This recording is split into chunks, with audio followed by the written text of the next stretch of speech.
To make my city skyline, I'm first going to start with a ground line towards the bottom. So I'm just going to draw a straight line going from one side to the other using pencil.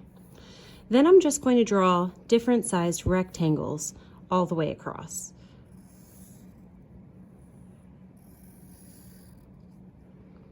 Some can be squares. I might leave some room for a tree.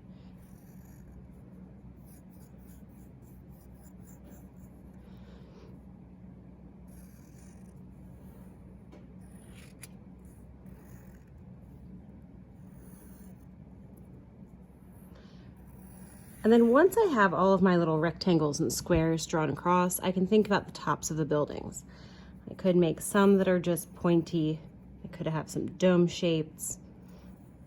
And then some that just look like a regular roof even. And then I can add my doors, my windows. I don't want to have too many because since we're stitching this, I really need to make sure that I don't have really tiny details because those will be difficult to stitch.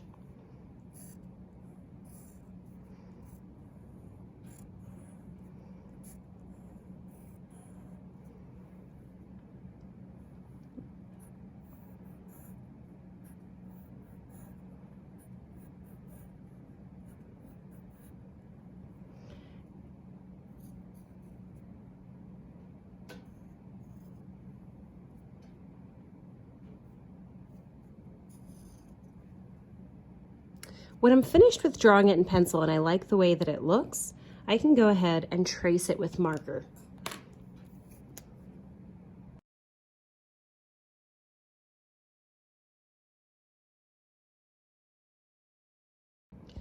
Now, something I didn't mention in the beginning is that you want to make sure your buildings also are on the larger size.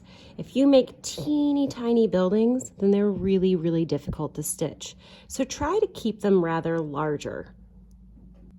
Now, the reason why I traced everything with marker is so that we could more easily see it through the burlap when we go to transfer the image. If I press down, I can still see what's underneath here. Now, it's really important to remember that your paper should be in the center of the burlap behind it. I don't want to move it to the edge here because we won't be able to stitch anything that's too close to the edge. So I'm going to move it to the center, and then I'm going to try to keep it very, very still as I trace over these lines. And it's really important that one of your hands keeps the burlap still. If you by accident move the burlap and it comes off, like if this happens, then it's really important that you line it back up to where it's supposed to go and then hold it flat again. This step is definitely a little bit tricky. Sometimes it gets a little bit difficult to see. But again, that's why the marker underneath really helps us. Now we're drawing this with marker, but our goal is going to be to cover up all of that marker with our different kinds of stitches. So while we can see it now, by the end of this, we shouldn't really be able to see all those stitch marks. Or not, sorry, you shouldn't really be able to see all the marker. Instead, there'll be stitch marks there. When we're finished with this step, there's just two last things we have to do for today. We're each going to get a piece of tape, and we're just going to curl this around the edge of the bottom like this, and then fold it over to the other side. We're going to label this with our name and permanent marker on the back. So I'm going to write Mrs. Paris here. Okay.